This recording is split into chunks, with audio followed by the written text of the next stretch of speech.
your foot pedal, and this operates basically the machine. All right. There's the power cord. Power cord, obviously, it's a red plug. You can use it either way. Switch on at the wall. Then there's a switch at the back, as you can see there. We normally keep that switch on all the time. So you can switch it off if you want, but we normally keep it on. All right. And then this third switch that operates the machine. You will see that when the machine is powered by the wall socket, there's a little light in the middle. Okay, that means the machine is active, but it's not on yet. So there's the power button in the middle. Press the power button, you'll see that it will go through a whole calibration, and then it will open up the tray. So, and this is your whole system where your catheter is going to be loaded into. So this is all the prep you're going to need for your machine to start it up.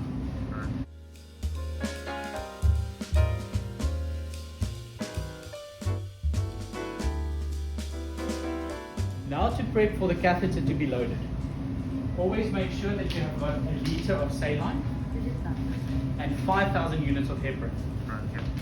Alright, so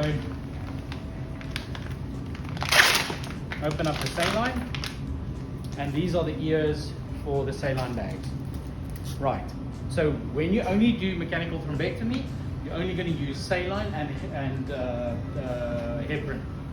When you're going to do Actylase and do the power pulse function, and we'll go through that, you would use Actylase, normally 25 milligrams in a 200 ml bag. All right, and that hangs on the other side. And I'll show you now how to switch between the two.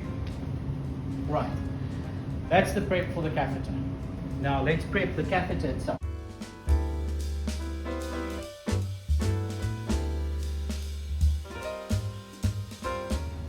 It comes in a box like this. There's three types of boxes. There's a purple box, a green box, and a blue box. The green and the purple box are normally 6 French catheters, as you can see there. And then the blue box is an 8 French catheter, normally used for your venous work only. This can be used for venous and arterial. The blue box only for venous, 8 French.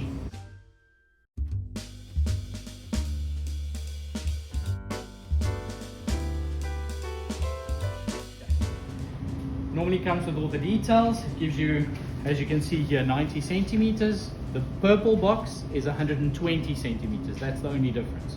Still a 6 French. And this is what the catheter looks like on the inside. It gives you the indications of what guide wire to use. 035 guide wire, always with a 035 guide wire. Just a tip and a trick for guide wires, 035 guide wires. With the Zelante catheter, never use a hydrophilic guide wire. With these, you can use a hydrophilic guide wire. With the other one, you can't. It's too strong. It damages the coating of the wire. So, in terms of the details around charging, this is the reference code. There's your expiry date. That's the lot number that's normally used as well. And then stickers, extra stickers. All right. Any questions on that? And this is what the packaging looks like when you open it up. Okay. Normally we start with the inside and take that out, because that needs to be fed to whoever is going to load the machine. Okay. Yeah. All right. So if you get closer. Okay, so everything is removed from the packaging like that, and then the catheter is removed from the ring. Chuck it in. There we go. Just to hold this for me. There you go. All right. So let's go through the loading the catheter into the machine. Right. So as you can see here, there's a little QR code. That QR code is very important, because that is scanned and the machine recognizes the catheter and then calibrates the machine according to that. So it's very important. If you look there, there's a little window there. Please keep that window as clean as possible all the time. Just a simple web call you can take, and you can just wipe that window just to make sure that it obviously reads the catheter all the time. Loading the catheter, you can see there's a tube-like structure there. You load it in and then click it. Make sure that it clicks. In terms of the tubing, make sure that these tubings, the clear tubing, is outside, and the so the hazy bag is then loaded into what they call the pump system. All right. Before we close the tray, we spike the saline, and then we close the tray by just pressing that button. Okay. Then it closes it. You'll see that all the information will be put onto the screen. It's very user friendly. There you see it recognizes the catheter. It's the Solent proxy. Did you hear that? It was just a sort of a priming and a preparation for priming actually. It just sucked out some of the saline, as you can see here, but now there's air in the system. So we need to prime this. So the way to prime it, we normally dunk the tip of the catheter into the bowl with saline. Okay, but for now, just to show you how it squirts, that's what it does. Okay, so I'm going to close it up now. You'll see. So you can press it. Step on it because it's 15 seconds that we need it. So this is what you see. Press it. Press it. There we go. You can see that it does that. So now it gets rid of all the air in the system. Just carry on. We'll see. Now it gets rid of all the air in the system, and then it's done. Yeah. So what is unique, you'll see that there's still air in that system, but what happens is there's a purging valve right there. So it purges all the air out, so you don't get any air in the, obviously in the patient there. Right. All right. So it's ready for you to use. Now, in terms of starting the thrombectomy, this is now ready for thrombectomy. What you'll see is on the screen, it will show you what it does. Either power pulse or thrombectomy. Right. So now this is just for mechanical thrombectomy.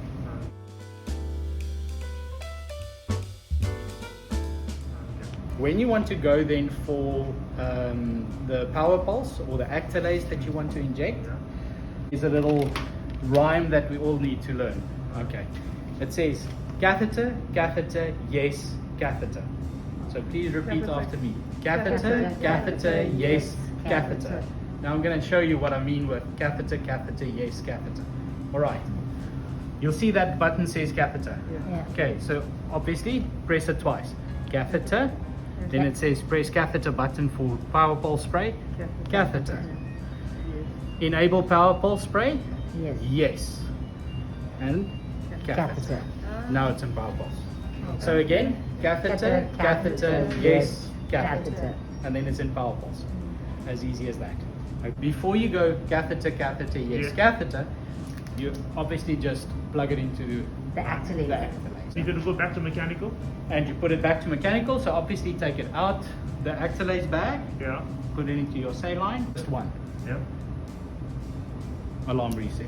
Okay, it goes back to thrombectomy. And it goes back. So its default state is thrombectomy? Yes, default state is thrombectomy. Right, okay. All right. Oh, good. There's a timer. The timer runs there, so you'll see that says seconds, and it says cc's as well. Right. So now for the power pulse, it will show you how many cc's you've obviously put in. Right. As I said, we normally take a 200 ml bag with 25 milligrams of actylase, so it's 225 in total. Right. And it's your choice to use everything or half of it, and for CDT later or whatever the case may be. But it will show you there. And then in thrombectomy, the same thing happens. So as I said, 4 minutes when you have flow, 8 minutes if you don't have flow. Right. And that will then obviously calculate it for you then. So 240 or 480. Okay. That's the maximum.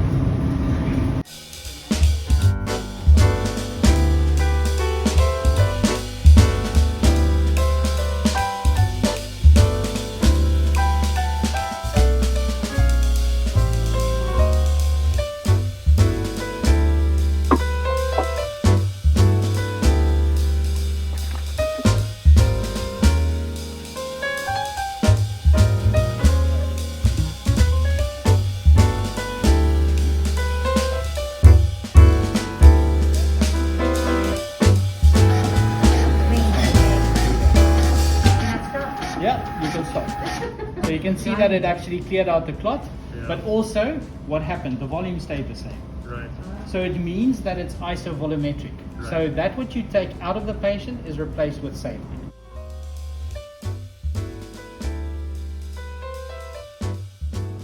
So now just to discard the catheter, take obviously the whole saline bag with everything. Press the button again. It opens the tray. You remove that Mm-hmm. and everything is discarded. Boom. In the red bag. It will close the moment you press then. Okay. So everything is fine. You just Telling press your you to power. close, Then it switches off this system. Right. The light will stay on until you then Like that. unplug it.